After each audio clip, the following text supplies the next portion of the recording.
Alright, donc welcome back to.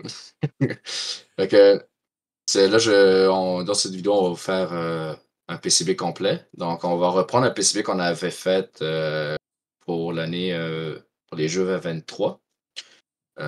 Donc, qu'est-ce que ce PCB-là possédait? C'était un shield, donc c'était un board qui se mettait par-dessus notre microcontrôleur, qui possédait deux, trois servos moteurs, quatre, cinq moteurs environ, avec un stepper. Et qui tout était.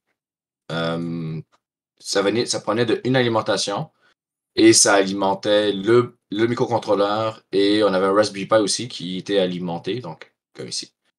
Fait que pour commencer, on a un nouveau projet, fait qu'on fait Create Project.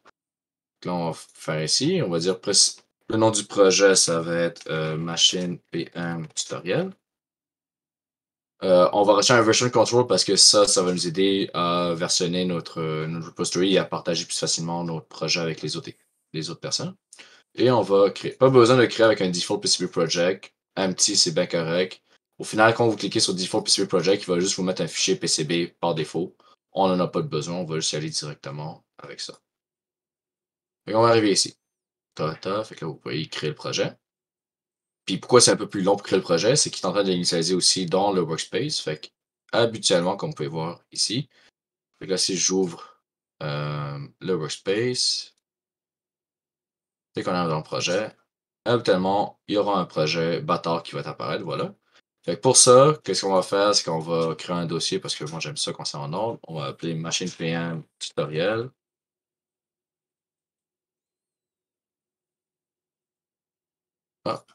Ah, parce que j'ai écrit parce qu'il y a un fichier pareil. Bon, on va se mettre tutoriel.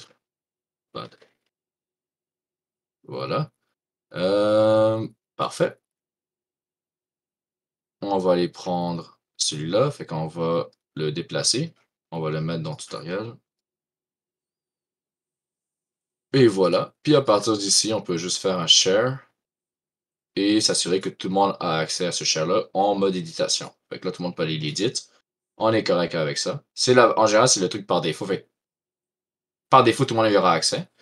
Mais tu peux toujours vérifier si quelqu'un n'a pas accès, si qui n'est pas au Workspace Member ou que le Workspace Member n'est pas en mode edit ou au moins en mode view, qui serait pas supposé arriver. Mais bon. Fait qu'à partir d'ici qu'on peut voir, on peut y avoir accès sur le Workspace, mais vu qu'il n'y a rien, ben, il n'y aura rien. Fait que c'est tout pour ça. Fait que là, on peut rouvrir le projet. La première étape à faire, c'est de rajouter un schématique. Fait que pour ce projet-là, ce qu'on va vouloir faire, c'est, comme j'ai dit, c'est de faire de rajouter un servo moteur ou des servos moteurs, des moteurs et des steppers, parce que c'est en général les trois moteurs, types de moteurs qu'on va utiliser souvent dans la machine. Fait que pour ce faire, pour ceux qui sont en informatique, c'est comme un code. Là. Séparez vos trucs, c'est plus facile à réutiliser. Pour ceux en électrique, séparez vos trucs, c'est plus facile à utiliser. Fait on a le premier sheet, ok? Fait qu'on va le renommer. On va l'appeler cerveau moteur. On veut s'appeler cerveau en fait, comme schématique. Et on va arriver ici. Fait que là, qu'est-ce qu'on fait pour les cerveaux? Fait que là, il faut avoir des connaissances sur qu'est-ce que c'est un cerveau. Donc, qu'est-ce que c'est un cerveau? C'est, on peut en voir en ligne. C'est un moteur il prend un signal PWM et à l'intérieur, il y a un sensor qui permet de calculer la rotation il va indiquer au moteur combien de rotation il doit faire avec ses engrenages pour arriver à telle rotation. Ça possède trois fils. Donc, un fil de PWM, de signal, un fil d'alimentation qui est rouge et un fil de ground qui est noir. On n'a besoin de aucun contrôleur, donc de aucune chip pour contrôler exactement ce cerveau-là. On a juste besoin de trois signaux. Donc, un PWM, une alimentation, un VCC et un ground. Fait que pour ça, c'est quelque chose de super simple. On doit tout simplement aller dans les composantes. Fait que comme j'ai dit, dans les composantes, dans les panneaux, vous avez l'onglet Component. Dans cet onglet-là, vous avez toutes ces options-là. Fait que vous pouvez aller dans le All, mais dans le All, il n'y a pas grand-chose. Ah, désolé. Dans le All, il y a tout, en fait. Je me suis trompé. Mais vous pouvez aller dans par exemple, les connecteurs. Les connecteurs, c'est les headers. On peut dire. Connecteur, c'est large, c'est dans le sens large, mais c'est là où est-ce qu'on met en général nos headers. Fait que là, nous, on a besoin de 3 fils. Fait que on va prendre le header 1 par 3. Donc, si vous voulez que les headers soient en ligne 1 par 3, vous les prenez 1 par 3. S'il y a comme. Bon, là, c'est 3, c'est un nombre impair, fait que c'est impossible que vous ayez quelque chose en 2 lignes. Mais si vous avez par exemple 4 fils, ben, vous pouvez trouver un header à 2 par 2 et l'utiliser aussi. Mais là, dans le cas, on va prendre un 3 par 3. Fait que là, on a cet objet-là. Dans les contextes de Altium, dans un circuit, en fait, les choses vont aller de haut vers le bas en réalité, OK? Donc, ce qui va de haut vers le bas, donc le plus haut, habituellement, c'est l'alimentation. OK? Fait que si on va chercher ici, on va prendre par exemple un VCC et on va rentrer dans l'alimentation ici, par exemple. Fait que la pin 3 est en mode alimentation. OK? Parce que VCC, c'est le terme en électrique pour dire que c'est le courant positif. OK? Ensuite, vous avez la pin 2 et la pin 1. Aussi, faire très attention à juste retourner à la vidéo. Comme vous pouvez voir ici, les fils ont un ordre spécifique. Donc, en général, l'ordre est pas mal identique pour chacun des cerveaux, à ma connaissance. Fait que c'est souvent du même côté. Donc, vous avez le ground à l'extrémité, le VCC au milieu et le PWM à l'extrémité. L'autre extrémité. Fait que, comme vous pouvez voir, j'ai un VCC à l'extrémité. Donc, ça, ce n'est pas bon. OK? Ça ne représente pas la réalité. Même si c'est conceptuel, à la fin, quand on va vouloir faire le footprint, le vrai PCB, les circuits ne vont pas représenter la réalité. Fait qu'on va retirer cet indicateur-là, on va retirer ce fil-là, et le VCC, au final, on va le remettre, mais pour la deuxième ligne. OK? Donc, le milieu. Pour ce qui est du ground, c'est une extrémité. Fait que là, vous pouvez choisir le haut ou le bas, mais comme j'ai dit, par convention, on va du haut vers le bas, donc on va mettre le ground vers le bas. OK? Faites pas des trucs de même. Bon, je sais que c'est juste des conventions, fait qu'on pouvait faire ce que vous voulez, mais ça garde le circuit un peu plus propre puis un peu plus stable. Pas stable, mais plus facile à lire entre les utilisateurs. Et ensuite, vous avez la troisième, qui est, qui est un fil de PWM. Sauf que le PWM ne va pas provenir. Vous pouvez mettre un label, par exemple ici. Juste pour vous expliquer rapidement les touches, c'est clic gauche pour sélectionner et un clic droit pour ouvrir le menu. Quand je fais clic droit pour ouvrir le menu, je clique gauche pour choisir Net Label. Là, je dis ici. Là, je dis que Net Label, lui, vous pouvez voir le menu. En double-cliquant sur le Net Label, il va m'ouvrir sur les Properties. Ça, c'est un autre menu très, très, très populaire que vous allez constamment garder à côté de vous. Vous allez avoir, on va l'appeler PWM. OK? Juste pour dire. Puis on va le mettre dans l'ordre ici, comme ça. Puis voilà. Fait que ça, c'est notre composante, tout simplement. Là, vous voyez qu'on a des petites lignes rouges ici. Fait que là, qu'est-ce qu'on peut faire? C'est dire, on va aller prendre le project et on va valider avec le PCB. Là, le projet va avoir plusieurs erreurs ou des warnings. Moi, je suis quelqu'un qui n'aime pas les erreurs. Ben, surtout pas les erreurs, puis surtout pas les warnings. Ben, en tout cas, vous comprenez. Là, ici, l'erreur, il dit net ground has only one pin, PH, etc. Fait que là, le problème, OK, qu'on peut voir, c'est H, point d'interrogation, -1. OK? Le H, point d'interrogation, OK, ça, je vais l'expliquer quand on va faire des symboles au final. Les points d'interrogation, c'est pour dire qu'on va attendre avant de l'annoter. OK? Puis Altium a un outil qui est vraiment nice, qui, dans les tools, s'appelle Annotation, et dans Force Annotate en schématique, qui va annoter tous les symboles dans les schématiques, dans un ordre spécifique. Avant de faire ça, je vais quand même expliquer les restes parce que les erreurs sont pas mal identiques. Je vais quand même l'expliquer avant. Fait que PWM, c'est pareil. Has only one pin, pin, H, etc. Et ainsi de suite. Et vous avez un warning. Un warning qui dit qu'on a undesignated part H, point d'interrogation.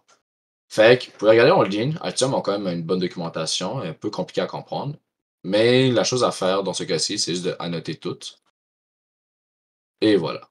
Là qu'on va voir, en parenthèse, gris, c'est pas ce qui va être en réel, mais c'est ce qui était précédemment. On voit que le H est rendu H1 et on peut maintenant valider le projet. Là, on a les problèmes ici qui dit qu'il y a juste une seule pin associée à ça. Là, oh, là c'est des problèmes que je ne comprends plus rien. Net has only one pin. Fait qu'on va regarder qu'est-ce que ça veut dire, ce message-là. Est-ce que je peux sélectionner? Copie. Il n'y a pas une copie. La copie ici. On va ouvrir Jump. Là, il va ouvrir plein de choses. On va juste prendre ça. On va retirer la fin. Voilà. Fait que là, on a ici. Là, il dit OK. Fait que occurs when a net design has been detected. Parfait. If comparator and warning are enabled for display. Enable on the schematic comparator page. Preference. Voilà. Recommendation for resolution. But resolution will not appear in the message panel if you have enabled reporting for resolution type and want to resolve this issue. Let the net is wired to at least 2 component pin in the design. Fait que pour que régler le problème, il faudrait qu'il y ait un deuxième composant. Fait que là, on est vraiment paresseux. On va mettre un autre truc ici. Et on va chercher les wires, puis on va juste connecter tout ça ensemble. Ça ici. Ça ici. Et voilà. Là, l'erreur disparaît. Là, quand on va faire valider, on voit que les messages sont disparus. On a un autre undesignated, fait qu'on peut juste faire Vita Tools, Annotation, Force A Schematic. Il va tout annoter. Fait qu'on peut voir là, il n'y a rien noté là parce que ça va de gauche à droite, de haut vers le bas, si je me rappelle bien. Et pour savoir comment ça se fait, c'est dans Tool Preference. Non, désolé, pas dans Tool Preference. C'est dans Project Option. Et vous avez dans le multi-channel ici. Si je me rappelle bien, c'est tout ça. Oui, ouais, exactement. Je pense que c'est celui-là. Fait qu'il va aller dans. Comme vous pouvez. Parce que, juste pour m'assurer, en fait, c'est lui. Comment ça devrait être lui? Oui, ok. Bon, c'est le multi-channel. Actuellement, ça va être l'ordre que ça va suivre. Fait que ça va de U1, channel 1, U2, channel 2. Channel 1, je veux dire. U1, channel 2, U2, channel 2. Fait que ça va de haut, de gauche à droite, de haut vers le bas. Tout simplement. Vous pouvez tout choisir ça ici, comment ça faire. Je vais faire une autre vidéo de savoir c'est quoi les trucs à utiliser dans la machine. On va dire sur les bonnes pratiques que j'ai essayé d'instaurer, mais vous pouvez toujours les changer avec le temps. Ça ne dérange pas. Fait que c'est pas mal ça. Ça, je vais revenir dans une autre vidéo. Fait que ça, c'est par exemple faire un premier schématique. Là, nous, on veut pas ces composantes-là, mais c'est juste pour vous montrer comment vous pouvez résoudre des problèmes facilement dans Altium. Il y a quelque chose de très intéressant. Il y a, quand vous faites un carré de gauche vers la droite, vous voyez que le carré est bleu, et vous avez un carré de gauche de droite vers la gauche qui devient vert. OK? Quand vous faites de gauche vers la droite, c'est toutes les composantes qui ont été complètement englobées par le carré. Fait que si vous, comme vous pouvez voir ici, quand j'enrobe complètement le header, il le fait. Si j'enrobe à moitié le header, rien ne va être sélectionné. À l'opposé, le vert, c'est dès qu'il y a un élément qui est dans le rectangle slash carré, il va être sélectionné automatiquement, sans demander. Fait que dans ce cas-ci, vu que ça touche les fils, il va tout sélectionner les fils ensemble. Fait que là, si je veux juste le header de cette manière-là, il faut que je touche uniquement le header, puis le supprimer. Fait que, voilà. Fait que là, ici, quand vous éditez un fil, vous avez le premier clic qui sélectionne tout le fil, et le deuxième clic qui va sélectionner ce segment de fil-là. Et vous pouvez le supprimer tout simplement. Et ensuite, supprimer le reste si vous voulez. Fait que là, ça, c'est des petits trucs pour comprendre un peu qu'est-ce qui se passe quand je fais des trucs. Et voilà. Fait qu'on va laisser l'erreur pour le moment parce que vu que c'est le début de nos designs, c'est très normal que nous ayons pas grand-chose de près. Là, quand il y a un bleu, c'est parce qu'il y a une intersection entre deux fils, ce qui ne devrait pas arriver. Comme on peut voir, le fil va un peu trop loin. On va juste choisir ce segment-là. Ah, non. On va juste le redelete complet. Désolé. Et on va refaire le fil parce que j'aime quand c'est propre. Et voilà. Et voilà, fait qu'on a ça. Fait que c'est correct qu'on a ces erreurs-là. Fait que ça, c'est la première chose. Après ça, fait que là, le cerveau n'a besoin de rien faire d'autre, honnêtement. Puis si on retourne dans un ancien projet, on avait exactement ça. Bon, ça, je vais vous l'expliquer après c'est quoi. Pour le moment, on n'en a pas de besoin. Mais ça. Fait que c'est vraiment juste ça qu'on a besoin. Fait que ça, dans notre board, ce que ça veut dire, c'est qu'à la fin, on aura un header à 3 pins qui va sortir. Ben, qui supposément sorti. Si vous voulez être exactement bon, je me rappelle bien que j'ai bien fait ça dans l'autre. Ouais, c'est que non, j'ai pas fait exactement.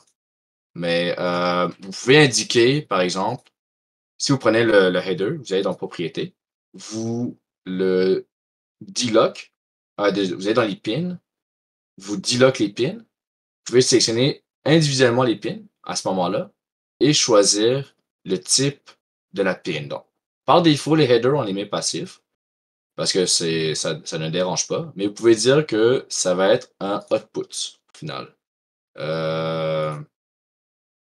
Ouais, là, c'est ce que c'est dans le mauvais sens, mais c'est une sortie au final. Fait que dans votre board, c'est une sortie, donc quelqu'un va devoir réceptionner cette, euh, cette, euh, cette pin-là s'il veut accéder.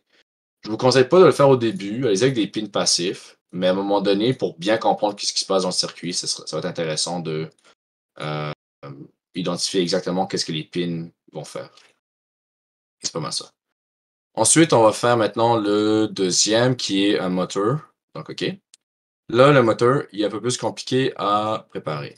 Fait que là, on va faire un nouveau schématique. On va le nommer. Fait qu'on va l'appeler motor. OK. Lui, on va l'appeler spécialement, on va pas l'appeler seulement le motor, on va l'appeler le motor controller. Parce qu'en réalité, on va designer un motor controller parce que les moteurs ne sont pas exactement sur le schématique. Donc, un moteur. Fait que là, vous avez plusieurs types de moteurs. Fait que nous, c'est un moteur DC, pour être plus précis. Fait que pour la vidéo, je vais un peu le préciser. Donc, c'est un moteur DC ou, plus précisément aussi, un autre nom, c'est Brushed Motor Controller. Ou Brush DC Motor, en tout cas. Brush ou DC, c'est pas mal des synonymes qui sont utilisés de ce que j'ai vu. Fait qu'on va utiliser ça. Fait que là, vous pouvez aller en ligne ici, faire Brushed DC Motor. Là, vous avez un bon Wikipédia qui explique le mécanisme exact, mais on n'a pas exactement besoin de ça. Si vous avez déjà vu un moteur, ça c'est un brush media. OK? Vous voyez, il y a deux pads. OK? Le principe d'un moteur, c'est lorsque le courant circule dans le moteur, donc d'un sens à un autre. Donc, par exemple, la pin vers le haut, c'est la pin avec du courant, donc on va dire du 12 volts. Et la pin vers le bas, c'est elle qui est connectée à du ground, donc ça va faire une différence de potentiel. Ça va faire en sorte que le moteur tourne. OK? D'un côté. Si vous renversez le sens du courant, donc que la pin vers le bas est à 12 volts et que la pin vers le haut est au ground, la différence potentielle va être négative, va être à l'inverse. Et ça va faire en sorte que le moteur va aller dans un autre sens. OK? C'est comme ça qu'il fonctionne. C'est pas tous les moteurs qui fonctionnent comme ça. OK? Donc, il faut faire très, très attention. Mais les moteurs DC fonctionnent de cette manière-là. Et ça permet justement de contrôler des roues, par exemple, pour avancer ou reculer. Donc, pour faire un circuit qui permet de changer le sens du courant, en fait, qu'est-ce que exactement ce moteur a besoin? Concrètement, il a juste besoin d'une pin avec l'alimentation, avec le voltage nécessaire, et d'une pin connectée au ground.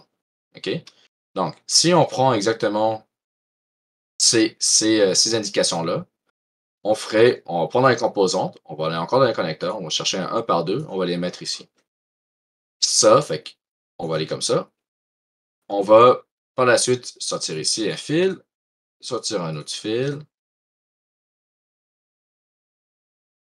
Et ensuite, on va dire qu'il y en a un qui est connecté à du VCC et un qui est connecté à du ground. Et voilà. OK. Si on voulait juste, si l'objectif serait juste d'avoir un moteur qui tourne d'un sens pendant tout le long du défi, il n'y aura aucun problème. Ce circuit-là va fonctionner. Par contre, c'est rare qu'on va vouloir, c'est rare qu'on va juste vouloir ça. On va vouloir le contrôler, on va vouloir contrôler la direction, donc dans le sens de l'horloge qui tourne, donc est-ce qu'il tourne en sens horaire ou en sens anti-horaire. Et on va aussi vouloir contrôler le fait qu'il s'arrête, OK, d'avancer. Pour qu'il arrête d'avancer, il faut tout simplement que la différence de potentiel soit égale à 0. OK, donc il faudrait juste que dans les deux côtés, ça soit le même courant qui passe, donc du VCC. Donc, il n'y aura aucune différence de potentiel. Donc, le moteur ne. Parce que le VCC, par exemple, si c'est du 12 volts, 12 volts, ben, ça va faire 0. au total. Il n'y a pas de différence potentielle, donc le moteur ne tournera pas. Mais ça peut aussi être des ground, tout simplement. Ça peut être ground. Et à ce moment-là, ça va aussi arrêter le moteur. Fait que là, qu'est-ce qu'on peut faire? OK? On va pas faire. Là, comme par exemple, si je fais le circuit de même, je copie avec CTRL-C, je colle avec CTRL-V, je pose ici. Si je prends ça et ensuite je l'inverse, OK? Voilà. Voilà. Fait que là, j'ai un circuit qui va faire tourner le moteur d'un côté, le circuit va faire côté le moteur d'un autre côté, et là, je vais reprendre un autre circuit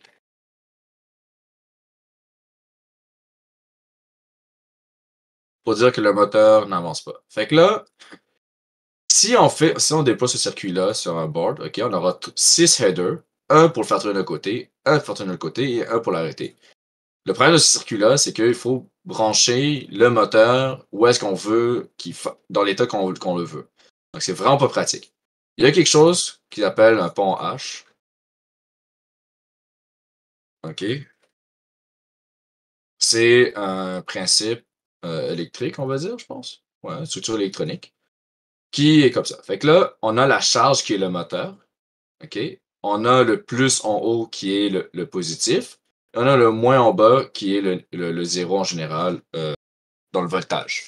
Mais comme j'ai dit, ça peut être n'importe quoi. Il faut juste qu'il y ait une différence de potentiel. Fait que, et on a des switches. Donc, switch 1, switch 2, switch 4. Puis là, comme j'ai dit, si le positif, ça c'est le moteur aussi. Fait que, admettons que la pin. Est-ce que je peux prendre juste ça? Ça, ouais. Attends, je peux dessiner dessus. Fait que là, admettons qu'ici, c'est la charge, c'est, on va dire, la pin positive, et ici, c'est la pin négative. OK? En tout cas, c'est des pins, ils peuvent être. Ça ne dérange pas que c'est positif ou négatif pour un moteur, comme j'ai dit, mais juste comme référence. Si on ferme un circuit, OK? Quand on dit on ferme, c'est que, par exemple, la switch, elle va être connectée sur les deux cercles. Fait que si on ferme la switch S1 et on ferme la switch S4, qu'est-ce qui va arriver? Le circuit va passer dans ce sens-là. Je vais prendre une autre couleur pour que ce soit un peu plus compréhensible. Il va passer dans ce sens-là. Et voilà. Fait que, admettons que ce sens-là fait en sorte que le moteur tourne dans ce sens. OK? Donc, on va dire clockwise, donc dans le sens horaire. OK? Ben, c'est parfait. Dès qu'une autre switch va se fermer, le circuit va plus fonctionner parce que. En fait, non, désolé. Ben oui, il va plus fonctionner. Fait qu'il faut vraiment que ce soit la switch S1 et S4 qui se ferment en même temps. Et S2 et S3 restent ouverts. Puis si on veut changer de sens de courant, ben on va fermer. Je peux choisir ma couleur. Ah voilà. On va prendre le libre. Fait que si je ferme S3 et S4, ben à ce moment-là, le courant va aller de ce côté-là. Et ça va faire en sorte que le moteur va aller de l'autre côté. OK? Mais il faut qu'à ce moment-là, que S1 et S4 soient ouverts. Fait que ça, c'est présent un pont H. Là, c'est pas la meilleure des idées de programmer par soi-même, ben de faire le circuit par soi-même, parce qu'il y a déjà plein de monde qui l'ont déjà fait pour nous. OK? Puis où est-ce qu'on peut trouver ça? C'est sur DigiKey. Là, on peut aller sur notre fameux site web préféré qui s'appelle DigiKey. Là, on va choisir comment le Canada. Voilà. Fait que là, en anglais, c'est un bridge motor qu'on recherche. Là, on va faire recherche. Et voilà. Fait que ça, c'est toutes les choses qu'on a. Fait que là, c'est dans la catégorie Motor Driver, OK? Controller. OK? Pas dans Power Management, etc. C'est vraiment dans la catégorie Motor Driver Controller. Quand on rentre dans cette catégorie-là, et là, on arrive dans les choix dans les spécifications. Comme je dis, manufacturier, série, on s'en fout. Packaging, on s'en fout aussi. Peu status, on va dire au moins quelque chose de valide. Le motor type stepper, ça, c'est si c'est un stepper. Si le moteur que vous utilisez, c'est un stepper, ça va être important. Mais vu que non, on utilise un DC, on s'en fout. Si c'est un motor type AC/DC, ça c'est important, ça c'est pour nous. Fait que là, dans notre cas, nous, c'est un brush DC. Fait qu'on va sélectionner brush DC. Ensuite, on a la fonction. Fait que là, nous, c'est pour contrôler la vitesse en tant que telle, ou si c'est dans ce sens-là. Mais bon, c'est pas super important, honnêtement, pour le moment, mais les fonctions, ça peut vous indiquer qu'est-ce que vous pouvez faire avec. Output configuration. Fait que là, vous avez des full bridge, vous avez des half bridge, vous avez des bridges avec 2, 3, 4. Nous, on s'en fout un peu pour le moment. C'est juste le nombre de bridge, au final, c'est le nombre de ponts H que vous allez avoir à l'intérieur. Fait que ça se peut qu'il peut vous contrôler. Si vous avez besoin de contrôler 4 moteurs, ben, ce serait bien de prendre un. Quand je fais ça, c'est-tu ici? Je pense que je me suis trompé d'endroit. Peut-être pas, en tout cas. C'est de prendre peut-être un bridge qui peut contrôler 4 moteurs indépendamment. Fait que ça, c'est pas intéressant, mais dans le cas, on va laisser ça de côté. L'interface. Fait que l'interface, c'est pas une interface graphique, c'est une interface de communication dans les systèmes. Puis nous, on veut utiliser une interface d'une manière analogue. OK? Là, vous me dire, mais c'est pas du PWM qu'on veut. Oui, mais c'est. Oh, il y a en fait phase enable aussi. Ça, c'est quelque chose qu'on voudrait. On voudrait plus, en fait. Pourquoi PWM, c'est pas exactement lui qu'on veut, c'est qu'on veut pas nécessairement envoyer un signal PWM. Ben, là, ça dépend. Peu importe ce que vous prenez, ça va fonctionner. OK? Faut juste lire la datasheet et comprendre comment le contrôler. Fait que je vais tout les décocher pour le moment.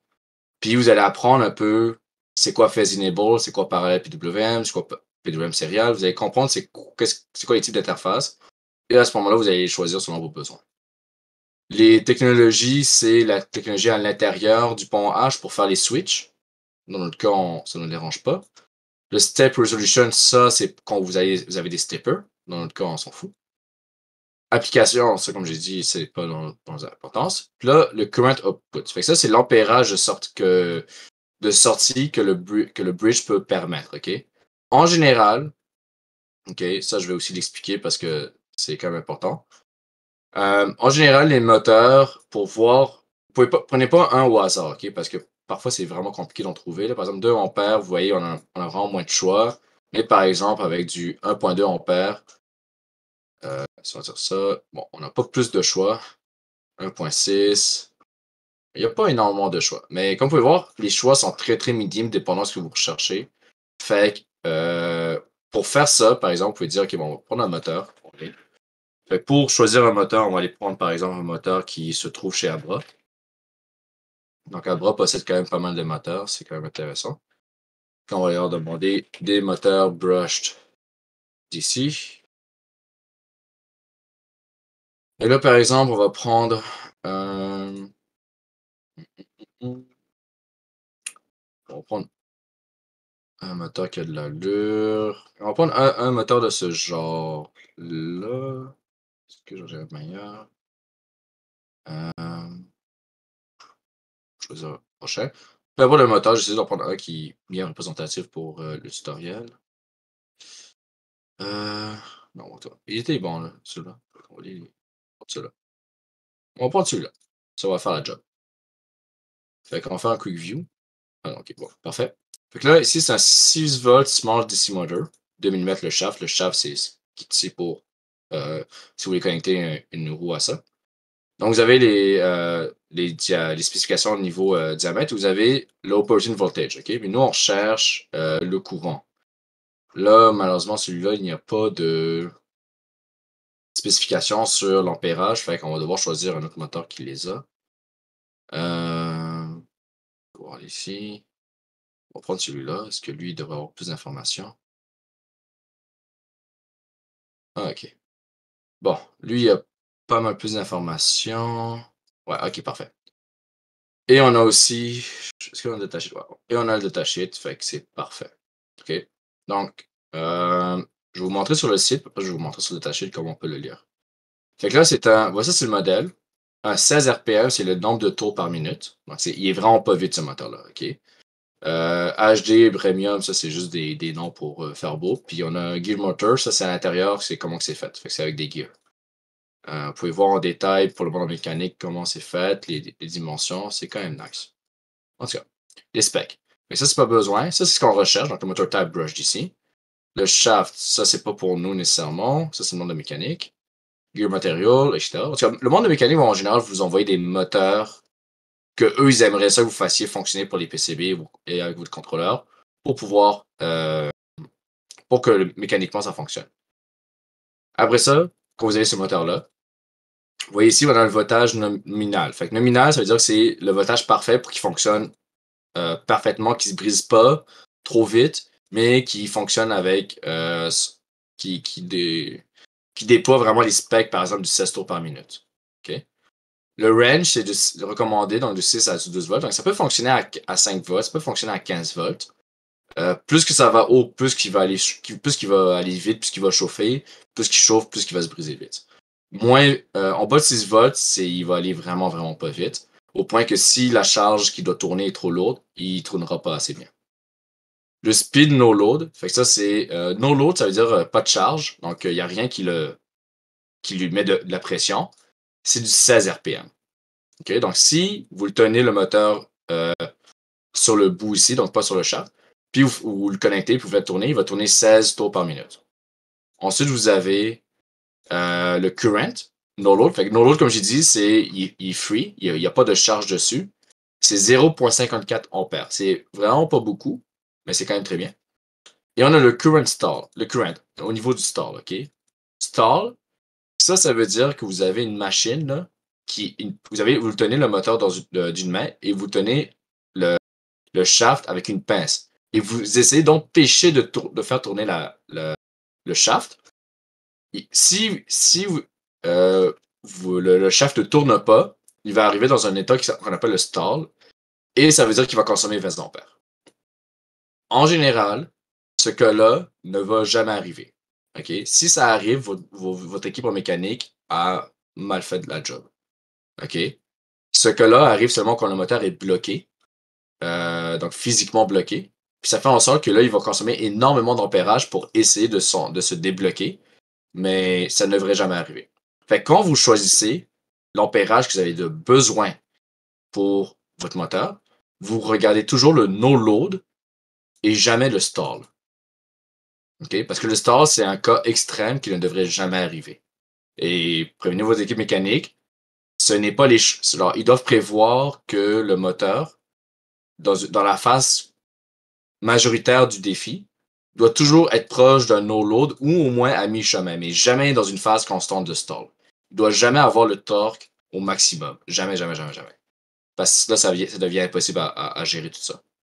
C'est mieux de prendre un moteur avec un plus gros ampérage de stall, mais que majoritairement du temps, il va avoir un current no-load de proche de 0,5 ampères ou de 0,7 ampères. C'est pas la fin du monde. Mais ils doivent prendre des moteurs plus puissants si, dans la situation qu'ils font le défi, euh, l'état naturel de votre robot est constamment en stall. Ça ne doit jamais arriver. Puis le reste, ça, c'est juste du blabla. Ça ne dérange pas. Ensuite, comment on peut voir ça dans un datasheet? Toutes les datasheets sont pas mal différentes, mais l'information au moins est présente. Fait que Operation Condition, fait que ça, c'est les conditions pour que ça fonctionne. Fait qu'il faut que le voltage soit de 6 à 12. Le rated voltage, fait comme je l'ai dit, c'est le voltage optimal, c'est 12 volts. Le rated load, là, c'est, je pense, du torque qui est ici, fait que 21. Operating temperature, fait ça, c'est la température de fonctionnement. Ça, on s'en fout. Électrique, fait que vous, en général, c'est voltage. Le rated, ben, c'est tout par rapport au voltage en haut et l'électrical characteristic que vous allez être intéressé. Pour l'ampérage, fait que le max normal current, c'est 0,54 ampères, fait que ça, c'est parfait. Le red load current, fait que ça, c'est en général en moyenne l'ampérage qui va être consommé dans un truc. Si vous utilisez le moteur qui a un peu de résistance, ça va être proche de 1 ampère. Le max torque current, c'est 20 ampères, mais ça, on le regarde, on espère que ça va juste jamais arriver. Vous pouvez mettre des fuses pour empêcher que si ça arrive, au moins votre circuit va être protégé, mais c'est jamais quelque chose qui devrait être que vous devriez soucier. Fait que ça. Fait que maintenant, on sait que c'est de 0,54 à environ 0,9. Malheureusement, ce moteur-là n'a pas de graphique sur la courbe. Une courbe, par exemple, d'ampérage qu'ils vont consommer. Vous pouvez prendre le moteur, faire des tests directement, voir avec une source de tension, voir c'est combien d'ampérage qu'il va consommer Si vous lui donnez 12 volts, que vous lui donnez jusqu'à 2 ampères, puis que vous lui faites une résistance qui est supposée d'arriver dans la réalité, vous allez voir l'ampérage qui va consommer la source de tension, puis vous pouvez prendre ça comme valeur en général. Fait que quand vous avez ça, quand vous avez ces chiffres-là, ben, vous pouvez revenir sur DigiKey, puis dire, OK, bon, ben maintenant, moi, j'ai besoin d'un moteur qui peut me driver 0,9 ampères environ, minimum 0,5. Ça, c'est clair, minimum 0,5.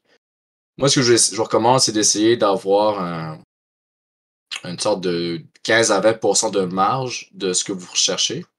Fait que là, nous, on avait 0,9. Ben là, ce serait peut-être bien d'avoir un 1.1 ou 1.2 ou comme un peu plus grand que ça, en fait. Tant que vous avez plus grand que 0.2, 1.1, je veux dire, vous devriez être correct puis il ne devrait pas avoir de problème. Fait que vous pouvez prendre tous ces choix-là et ainsi de suite. Après le voltage, vous avez vu que c'est de 6 à 12. Fait que nous, ce qu'on a besoin, c'est un moteur qui est capable de supporter au minimum du 6 volts jusqu'à du 12 volts. Fait que vous pouvez prendre une range de 7 à 45, ça ne dérange pas. Donc, tant que c'est plus grand que ça. Là, c'est un peu compliqué à choisir, fait qu'on va juste le chercher manuellement. Le voltage load, fait que ça, c'est ce que j'avais dit. Le operating temperature, on s'en fout. Le mounting type, fait que ça, c'est comment que le contrôleur va être placé sur le board. On va prendre un surface mount. Package case, on s'en fout. Et le supply device package, on s'en fout pour le moment. On applique tout ça. Et maintenant, on a ces contrôleurs qui vont apparaître. Fait que ceux-là sont un peu chiants à souder. Fait que si c'est vraiment lui que vous avez besoin, ben prenez-le. C'est quand même correct, mais c'est un peu chiant. Sinon, vous avez celui-là. Fait que lui, vous voyez, il y en a en stock, il est actif, il est bipolaire. Fait que ça veut dire qu'il pourrait quand même contrôler des moteurs stepper bipolaires. Ça veut juste dire ça. Mais nous, ce qui nous intéresse, c'est le type brush DC, dans notre cas. La fonction, c'est un driver. L'output configuration, c'est un pre-driver, donc un half bridge avec deux half bridge à l'intérieur. L'interface, c'est un PWM. La technologie, c'est un DMOS. Fait que ça, c'est les switches à l'intérieur pour faire le pont H. Et General Purpose, fait que ça, c'est l'application. Le current output, c'est 1.1 ampère. Fait que ça, c'est notre minimum. Le voltage supply. Ah, je me suis trompé, désolé. Voltage supply, c'est combien d'alimentation vous devez alimenter le driver pour qu'il fonctionne correctement.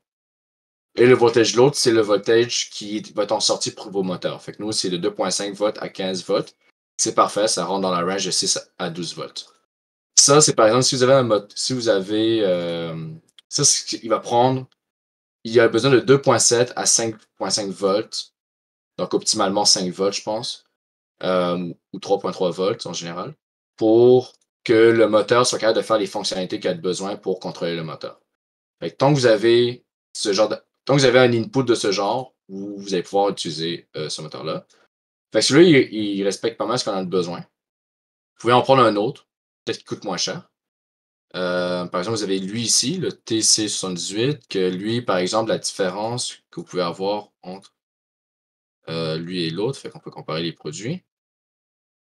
Fait que là, fait que le TC78, pas mal différent. La seule différence, c'est 11 puis 21 aussi. C'est le prix, un peu.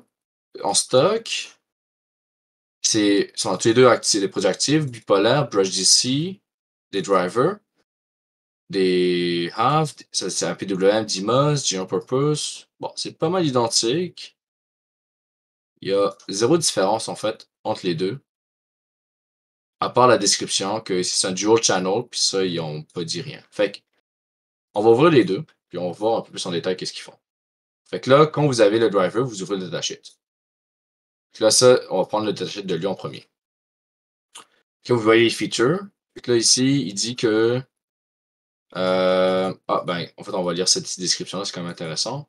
Fait que c'est un dual bridge driver IC. Fait que IC, c'est un integrate circuit, un circuit intégré pour les DC moteurs qui incorpore des DMOS à l'intérieur, des transistors de type DMOS.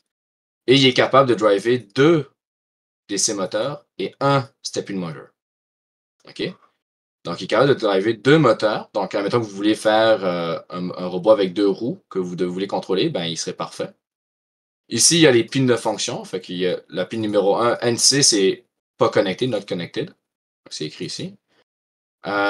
3, c'est input de A. Fait que là, ici, il y a comme toute une définition des pins. Ça, c'est les circuits équivalents. Donc, ça, c'est le circuit à l'intérieur de à quoi ça pourrait ressembler. Le pin assignment, fait que ça, c'est si vous faites un symbole, ça serait un bon exemple de à quoi le symbole devrait ressembler. Ça, c'est par exemple les critères, justement, les maximums. Fait que le power supply voltage, fait que ça, c'est combien vous pouvez le VCC, c'est pour la chip. Fait que c'est 6 volts maximum. Le moteur, donc en sortie, ça doit être du 18 volts au maximum, sinon il va brûler. Le output current, c'est du 1.1 volts, sinon il va brûler. Du input voltage, ça doit être plus ou moins 0.2 par rapport au VCC. Le power dissipation, ça, c'est combien de wattage qui va disparaître. Fait que ça, si vous faites des calculs sur les batteries, c'est important. Opération de température, storage température, ça, on peut. Là, c'est bonne range, on est correct. Donc, les operating range, fait que ça, c'est les ranges que nous, on va souhaiter un peu. Fait que minimum pour que votre chip fonctionne, c'est de 2.7 à 5.5. Les moteurs, vous pouvez faire en sortie les moteurs, ben, le symbole VM de 2.5 à 15 volts. Output current, c'est du 0.8 volts au maximum. Bien sûr, ça, c'est les ranges normales. On a le maximum puis on a le normal. Nous, c'est le normal qu'on souhaite. Le input voltage 5.5, etc. Puis là, si on peut voir, ben là, comme si dans le temps normal du 0.8, c'est le maximum, ça se peut que si notre moteur roule à 0.9, on perd constamment, ça ne soit pas le bon type de driver qu'on devrait utiliser malheureusement. Fait qu'on devrait en trouver un autre. Mais on va continuer avec lui pour le moment. On a un contrôle logic frequency, fait que FPWM, fait que ça c'est la fréquence que ces pins-là doivent être. OK? Donc il va accepter une fréquence de 1 à 500 kHz. Donc ça c'est le monde pour en info. Quand vous allez vouloir contrôler ces pins-là, vous allez devoir vous assurer que la fréquence de votre PWM soit entre 1 et 500 kHz. S'il est trop haut, ça ne fonctionnera pas. S'il est trop bas, ça ne fonctionnera pas. Fait que c'est correct. En général, du 1 kHz, c'est bien correct. Là. Ça fonctionne assez bien, mais vous pouvez bien sûr le tester pour voir ce qui est mieux. Là, vous avez toutes les caractéristiques électroniques. Fait que ça, honnêtement, c'est vraiment. Eux, ils font quand même des bons. Toshiba font quand même des bons datasheets. Fait que c'est quand même nice à les lire. Ça, c'est par exemple un schéma de dire ça, c'est la température ambiante. OK? Si la température ambiante, par exemple, est à 80 degrés, fait ambiante, par exemple, sur le circuit. Et PD, je pense, c'est. Ah, là, c'est quoi exactement? En tout cas, ah oui, je pense que ça, c'est pour l'ampérage, le wattage qui peut sortir. Comme vous pouvez voir, si la température est plus grande, ben, il va pouvoir moins bien fonctionner. OK? Puis si on regarde dans les absolus, là, dans la température, c'est de 30 à 85 degrés l'operation température. Là, si on se rapproche de 85, vous voyez que ça ne fonctionne plus, en fait. Là, fait que ça ne fonctionne vraiment, vraiment plus. Donc, il n'y aura plus de sortie de courant qui va arriver. Donc, dans ce cas-ci, il faut faire très attention, mais c'est des cas, bien sûr, qui n'arriveront pas nécessairement. Là, pour 10 ou 12 minutes de fonctionnement, vous faites attention, puis ça devrait bien aller. Ou sinon, utilisez des heatsinks pour réduire ça. Ensuite, vous avez la manière de contrôler les moteurs. Fait que ça, c'est vraiment, vraiment important d'avoir un tableau de ce genre-là. Fait que vous avez la pin standby. Toutes les pins qui ont une, une barre en avant, là, c'est juste pour séparer, là, c'est un séparateur. Mais quand vous avez un nom avec une barre en avant, que je vais remonter en haut pour l'explication, comme par exemple ça ici, ça veut dire que c'est inversé. OK? Si c'est une barre en avant ou une barre au-dessus, fait qu'une barre au-dessus dans ce. Pourquoi? Ah non. S'il vous plaît, donne-moi. Bon. Malheureusement, j'ai. Hein? Ouais, ben attends, il l'a, mais. Ah, attends un peu. Voilà, redownload. Ah non, c'est pas ça que je voulais. Non. Ok, oubliez ça. Snippet Tool. Il parlait dans une langue que je connaissais pas. Ok. On va aller comme ça. Fait que si vous avez une barre de même ou une barre au-dessus, ça veut dire que c'est une pile inversée. Fait qu'au lieu, si vous envoyez un 1, ça va être un 0 dans le circuit. Si vous envoyez un 0, ça va être un 1 dans le circuit. Tout simplement. Fait que c'est quand même important à prendre en compte quand vous faites votre circuit, puis quand vous allez devoir démarrer votre board, ça se peut que vous allez devoir envoyer un 1 par défaut ou ne rien envoyer par défaut, dépendant qu'est-ce que ça veut dire. Fait que si on va retourner dans le tableau ici. Fait que ici, on dit si le standby est à high. Fait que si vous envoyez un 1, OK, à cette pin-là, high pour un signal élevé, donc 1, et low pour un signal bas, donc 0. Et que dans in 1A et in 2A, vous envoyez un A, un high, je veux dire.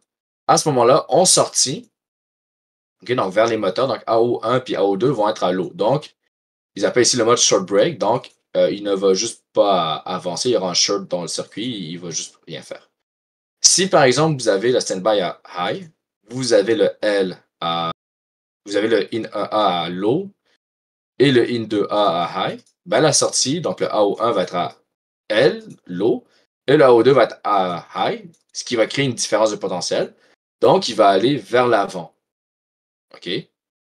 Ou vers l'arrière, dépendant comment vous le branchez, bien sûr. Mais il va tourner d'un côté. Pour l'inverse, si vous avez la in 1A à high et la in 2A à low, ben, ça va être le même opération que le précédent, sauf que ça va être à l'inverse. Donc, il va être en reverse ou en forward, dépendant comment vous l'avez branché.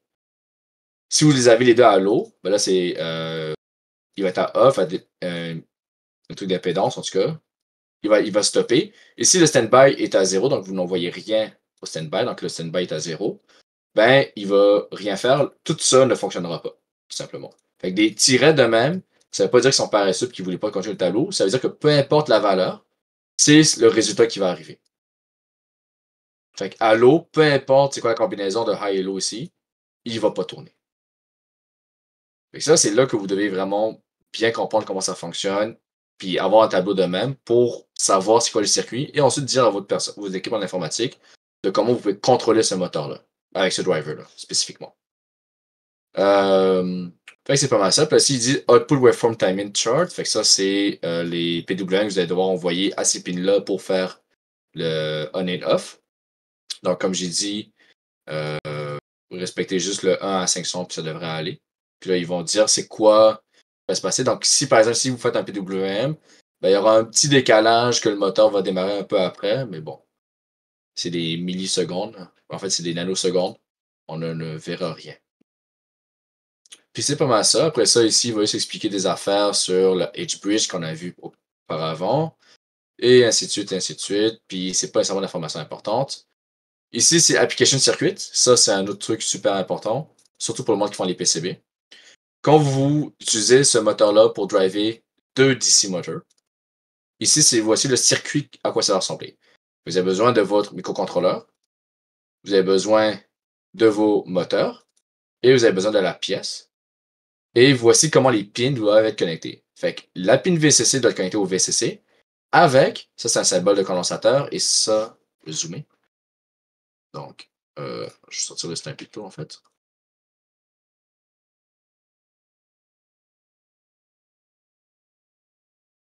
Fait que, ici, fait que ça, hop là, désolé, ok. Fait que ça, c'est un condensateur, et ça signifie un ground. Donc, ils disent ici que le condensateur doit avoir 0,1 microfarad, donc 100 nanofarad. OK? Et en sortie, ça, c'est un condensateur, mais polarisé. Donc, c'est pas qu'ils ont mis un plus et un moins, ça doit être polarisé. Et en bas, ça a toujours un ground. Puis le condensateur polarisé doit être de 10 microfarads pour bien fonctionner. Ensuite, le contrôleur doit être capable de contrôler la pin de standby, de in 1A, de in 2A, de in 1B et de in 2B. Les grounds sont tous connectés au ground. Et un moteur doit être connecté à A01 et A02. Et un autre moteur doit être connecté à B01 et B02. Donc, ça explique comment votre circuit, donc, quand on va aller sur Atium, comment que ça doit être fait. Je vais expliquer plus en détail par rapport à comment vous pouvez contrôler ça. N'oubliez pas que c'est juste des signaux, donc ça ne change rien. Mais vous avez le même principe quand vous faites, si vous voulez driver un stepper motor avec ce driver-là, voici comment vous devez le faire. Donc, on va voir, les condensateurs ne changent pas. Mais en fait, rien ne change à part le branchement sur le moteur. Donc là, c'est des step-in motors que vous devez avoir. Et puis c'est tout. Puis là, après ça, c'est vraiment important. Fait que ça, c'est le package Dimension. Fait que ça, quand vous allez recevoir, c'est à quoi il va ressembler. Et pas mal ça. En général, vous allez pouvoir utiliser euh, ces dimensions-là pour faire votre footprint. OK? Que je vais vous montrer après comment faire. Ensuite, très important, les unités ici sont en millimètres. Fait que si vous faites vos footprints en impérial, vous devez convertir toutes les mesures en impérial. Donc, juste faire très très attention à ça. Fait que ça, c'est comme ça que ce driver-là fonctionne. Fait que si on va à l'autre driver, ouais. Fait que c'est ça. Fait que bon retour. Ok, comme je disais, on a la chip qu'on a évaluée à gauche, le datasheet à gauche, et on a la nouvelle chip à droite. Dans ce cas-ci, pour être honnête, j'ai l'impression que c'est la même chip, sauf qu'avec deux numéros différents. Ça peut arriver. Euh, on va essayer quand même de voir si on a des différents. En général, s'il y a une différence concrète, c'est ou dans les features ou dans les specs. Okay? On a vu que les specs étaient pas mal identiques, mais si on regarde les features, c'est du 8 volts max, du 6 volts au maximum, du 1.1 au maximum, 0.8 ici pour la résistance, 200 kΩ pour le down register intérieur. Ici, il y a des features, donc thermal shutdown, on a un built-in overcurrent detection, on a un under voltage, etc. circuit. Ça pas des features intéressantes, puisque ici on a la même chose, fait que current thermal circuit, under voltage, pas mal la même chose. Le package est identique, et ça fait que par rapport aux features à la description, c'est pas mal pareil. On peut voir un peu après si ça a une différence. Fait qu'ici, vous voyez que c'est pas mal la différence. On dirait qu'ils ne se sont pas parlé dans la compagnie pour faire de la shit. Ne prenez jamais en compte que le monde qui font les datasheets, c'est des experts. Ils sont bons, c'est pas le contraire. Mais ils peuvent faire plein d'erreurs et ils peuvent dupliquer beaucoup d'informations, comme qu'ils peuvent aussi pas mettre l'information que vous souhaitez. Donc c'est normal que vous allez voir des coquilles, puis vous espérez juste de ne pas avoir de coquilles, sinon ça devient chiant après à tester. Mais sinon, de ce que je vois rapidement, il n'y a rien qui change. Les tableaux sont pas mal présents, les commentaires sont pas mal identiques aussi. Pas mal, ça c'est pareil. Il y a très peu de choses qui ont l'air de changer. Ah, ici par exemple, comme vous pouvez voir, il y a un tableau supplémentaire dans le lieu à droite. Fait que là, il y a un à droite qui a fait un meilleur travail que lui à gauche. Fait qu'il y a eu un bonus, je pense. Mais bon. Fait on a le même tableau par rapport à ce qui est du contrôler un moteur, sauf que ici maintenant, on a une description de comment contrôler les steppers. Fait que c'est exactement le même principe. OK? Donc, ça ne change pas grand-chose. Ça va juste expliquer comment les pins vont se faire. Donc, comment vos personnes en informatique vont devoir programmer. Fait que s'ils veulent faire des half steps ou des full steps, voici comment ils doivent faire ça. Mais, à part ça, j'ai l'impression que tout le reste est identique. Ah, ici, il y a plus de détails. Ah, ben, vous voyez qu'à droite, il a fait une meilleure job dans la description des choses. Ah, ben, vous pouvez voir ici, par exemple, qu'à gauche, il indique la valeur du condensateur, mais à droite, il ne l'indique pas. Ici, ils disent... Ouais, c'est ça, pas mal ça. Je vais revenir sur les notes, là, puis les commentaires. Je vous recommande très fortement de les lire. Ils vont vous sauver du temps fou à comprendre pourquoi ça ne fonctionne pas. La note 1, par exemple, indique que le Power Supply Capacitor, fait que les capaciteurs proches du Power Supply, donc de VCC et de VM, doivent être connectés le plus proche possible du IC. Le IC, c'est le circuit intégré qui est le TC, etc. Fait que ces capaciteurs doivent être le plus proche physiquement, en réalité, du circuit intégré. Pour quelle raison? Je vais l'expliquer maintenant vu qu'on a fait ouvert la parenthèse. En fait, parfois, il y a des vibrations qui peuvent arriver lorsque quand vos moteurs roulent. Juste l'engrenage à l'intérieur peut créer de la vibration qu'on appelle du bruit, ok, en électrique. Puis ce bruit-là peut générer une fréquence à des hautes fréquences. Donc c'est vraiment, si je fais un graphique rapidement, là, c'est juste, on va dire ça c'est la fréquence normale. Puis quand on fait des hautes fréquences, c'est de même, ok? Fait que c'est vraiment dérangeant pour le moteur. Donc, ça peut briser le circuit, ça peut briser le moteur. Si vous vous rappelez bien, ici, on avait des specs par rapport à l'oscillation, ben, à la fréquence. Donc ici, ben, si ça affecte ces fréquences-là, vous êtes malheureusement dans le trouble. Donc, ça va vraiment déranger totalement comment votre circuit pourrait fonctionner. Donc, ces condensateurs-là sont présents. Je vais descendre, désolé.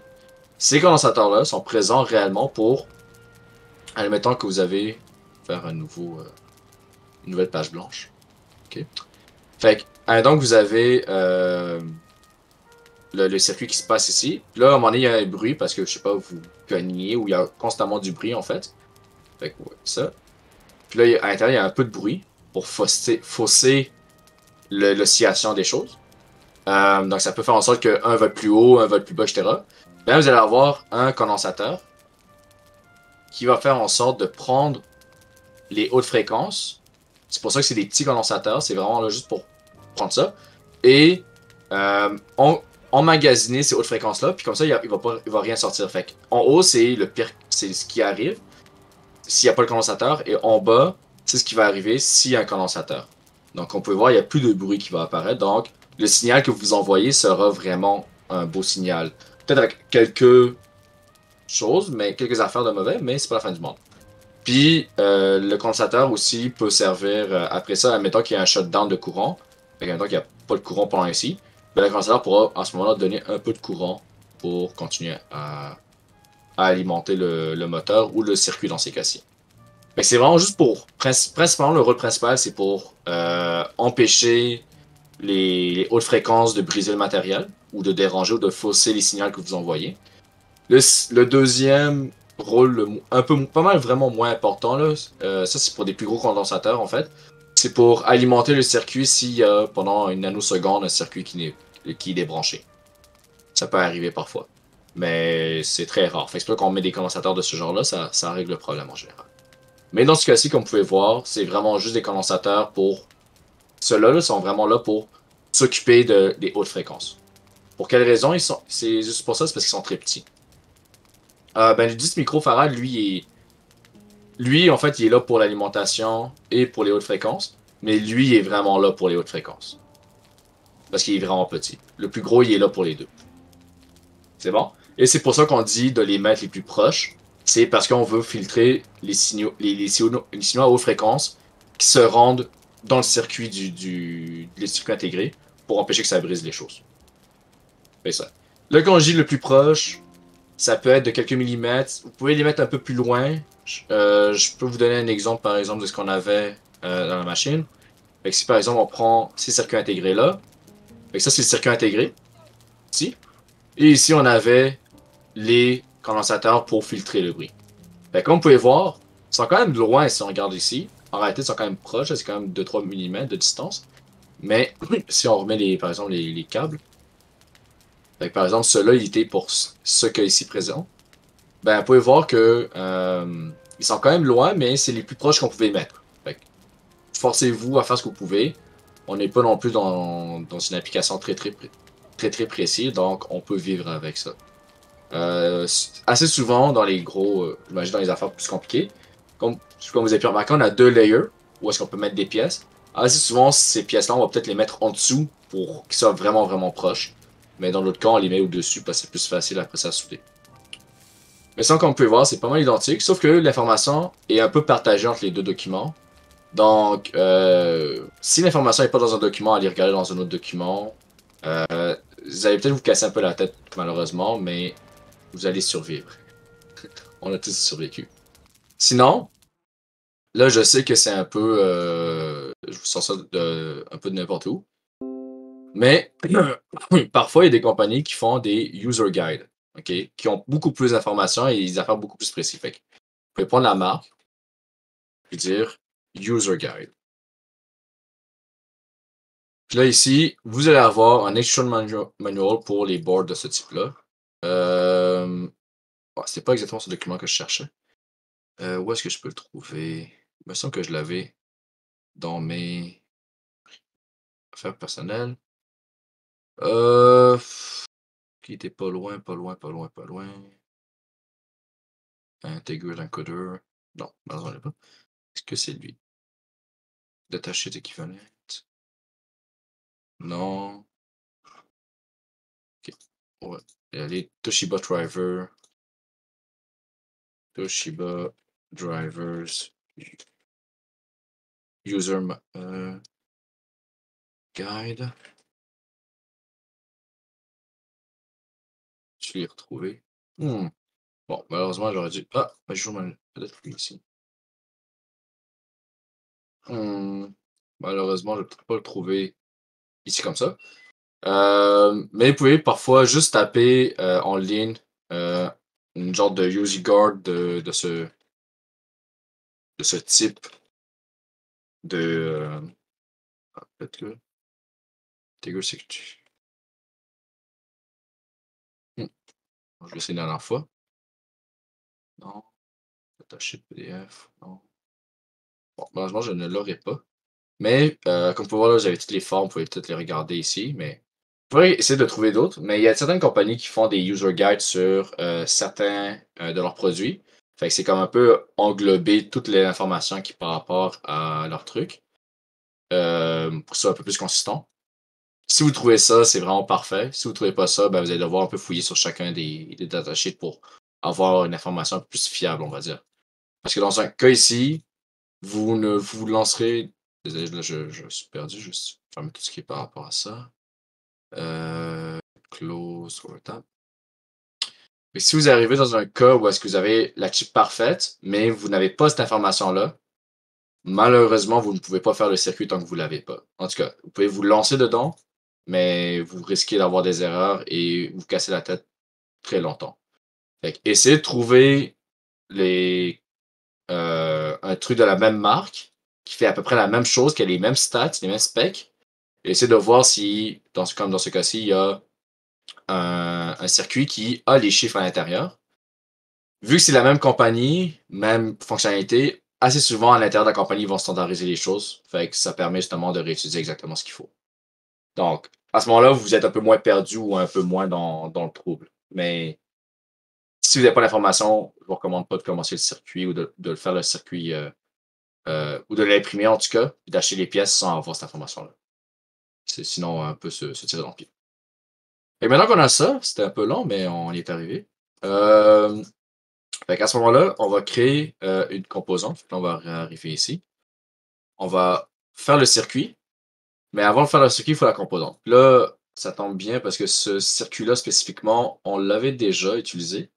Donc nous, c'était celui-là, pour être plus précis, si je me rappelle bien. Lui, il doit être trop compliqué. Lui aussi.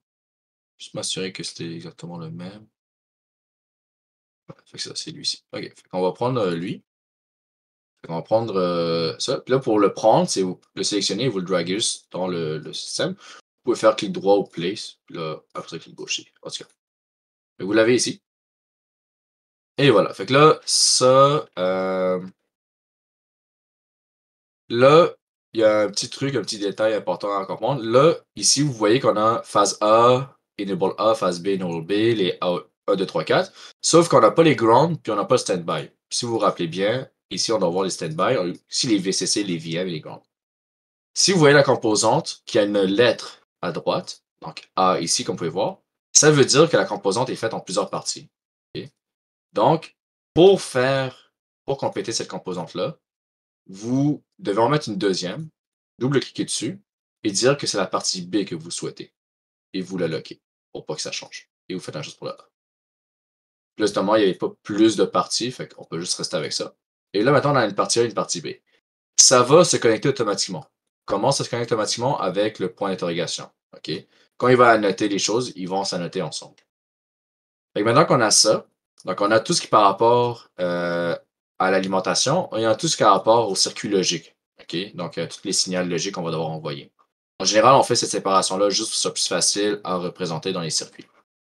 Donc, on va enlever toutes les choses qu'on a créées qui ne servent à rien. Voilà. Et ici, on a besoin d'un header à 4. Fait que là, on va aller dans les composantes, on va aller dans les connecteurs. On a le choix de prendre 4, 1, 1, 2, 1, 2, 1, 3, 1, 1-3, puis 1-1-1. Mais là, on va juste se simplifier la vie et prendre 1-4-4. 1-1 par 4. Et voilà. Et on va juste connecter ces fils ensemble. Tout simplement. Et voilà. Fait que là, le circuit est fait ici. Fait que là, ici, il devrait avoir deux moteurs qui en ressortent. Ensuite, pour la phase A, la enable A, puis phase B, enable B. Ben là, à ce moment-là, vous pouvez voir ici, là, vous voyez ici que c'est in 1A, in 2B, etc. Puis ici, c'est enable A, enable B, phase A, etc. Fait que, comme vous pouvez voir, on a comme pris plus ce circuit-là comme exemple. Phase A, c'est, si je me rappelle bien, vous pouvez aller voir dans le tableau pour mieux comprendre ce que ça signifie. Fait que enable A, enable B, c'est, comme vous pouvez voir, quand le enable est à high, le circuit va avoir quelque chose. Donc, si enable A est à high et phase A est à high, alors le sens va aller d'un côté. Si le enable B est à, si le enable est à high et que la phase est à low, ça va changer de direction. Ah ben regardez, en fait, on vient de voir une différence.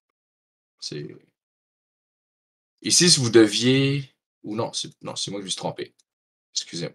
Ah, il y a une différence, excusez-moi.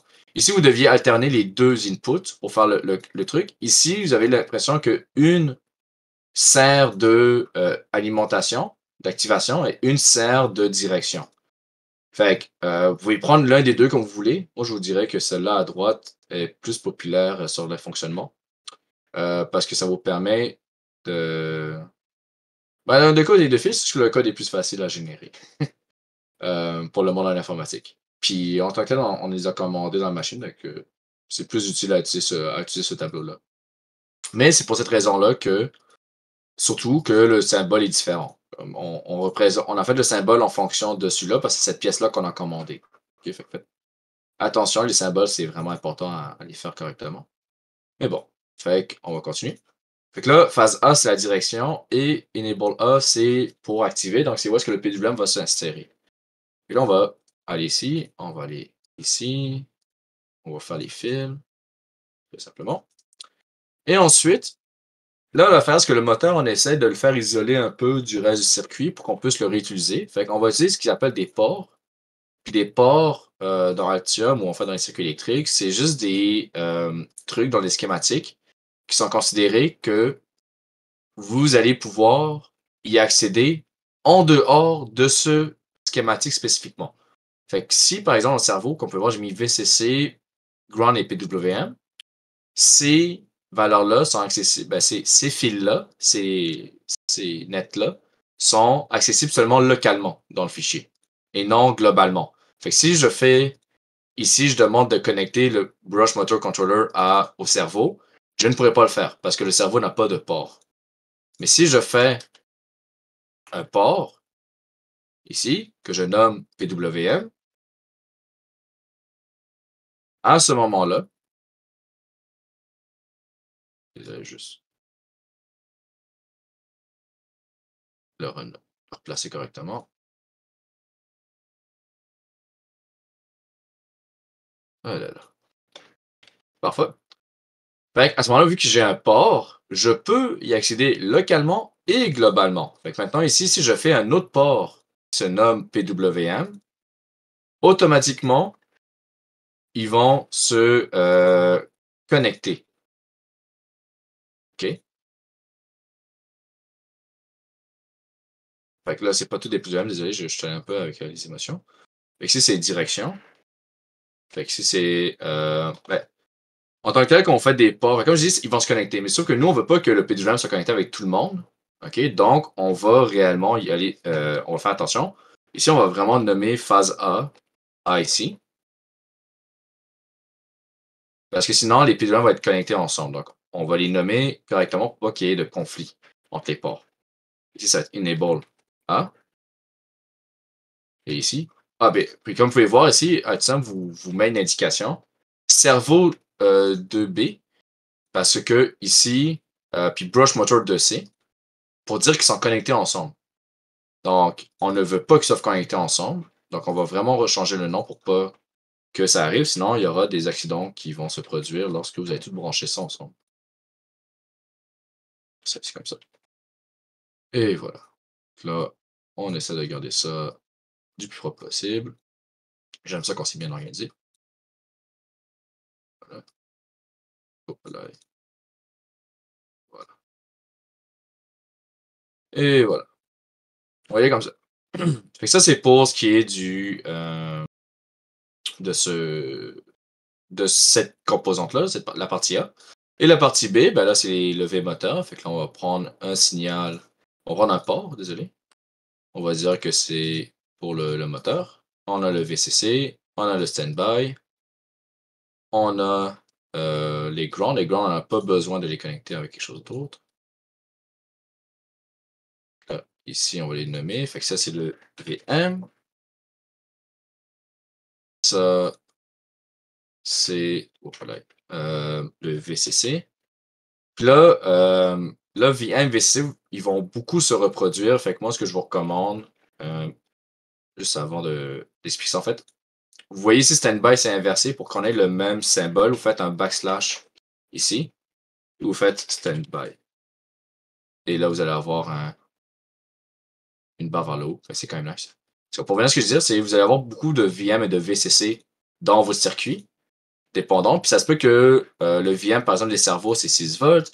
Le VM des moteurs, c'est 12 volts. Fait que vous ne voulez quand même pas que ces VM-là soient connectés ensemble. Donc, en général, pour ce qui est de l'alimentation, vous n'allez pas les séparer avec le nom VM ou VCC, etc. parce que c'est quand même difficile à lire, puis on ne sait pas c'est quoi exactement l'alimentation. Fait que quelqu'un qui revient, il ne sait pas si c'est du 12 volts, etc. Ben, vous allez mettre directement la valeur. Ici, c'est du 12 volts. Ici, ici, on dit que du 5 volts, c'est suffisant. Fait on met du 5 volts. Fait que là, tous les ports de 12 volts, du 5 volts, c'est correct, sauf connectés ensemble. En fait, c'est normal et c'est ce qu'on souhaite. OK? Puis, on va dire que les 12 volts est connecté au VM ici. Et le 5 volts est connecté au VCC ici. Et le standby, ben, c'est juste un circuit. C'est juste un signal. Fait qu'il n'y a pas de voltage lié à ça. Fait qu'on peut y voir. Fait que ça, c'est très, très, très important. De ne pas mettre nécessairement VM parce que peut-être ici, on a mis un PWM, mais si on aurait mis ici, au lieu de PWM, en fait, le VCC ici, désolé, si on aurait pris le port et qu'on aurait mis VM pour le voltage du moteur, ben ça aurait été rentré en conflit. Sauf que si notre cerveau fonctionne à 6 volts, l'autre fonctionne à 12 volts, ben ça ne fonctionnera pas sur le circuit. Fait que si par exemple on va mettre que c'est le port de 6 volts. Donc tous les ports de 6 volts vont être connectés ensemble et il va distribuer de l'alimentation sur cette pin-là, ce qui est bien correct et c'est ce qu'on veut. Donc on arrive dans ces cas-là. Fait que ça c'est bien correct. Hop, là, les gars, on va les connecter ensemble. Euh, Parfait. Voilà. Voilà. Puis là, ici, où il y a notre connected, là, on va juste tasser le truc pour le mettre ici. Pour que ça dérange. Le non connected, ça ne doit pas le connecter. Là, si vous ne voulez pas que ça génère des problèmes, OK, dans votre circuit, parce que là, Action va chialer si les pins ne sont pas connectés et qu'on ne lui indique pas. On a ici un générique no ERC. Fait que c'est comme dire ne le prends pas en considération. C'est totalement normal que ces pins-là ne soient pas connectés. C'est totalement normal. Fait que juste ne les prends pas en considération. Ça veut dire ça. Fait que quand vous allez faire votre PCB, c'est très normal que ces pins-là ne seront connectés à rien. Et absolument à rien. Et voilà. Fait que là, on a fait ce moteur-là. Parfait. Maintenant, on va aller pour les cerveaux moteurs. Fait qu'on va faire un nouveau schématique. Les steppers, excusez-moi. C'est good? On peut recouper la vidéo puis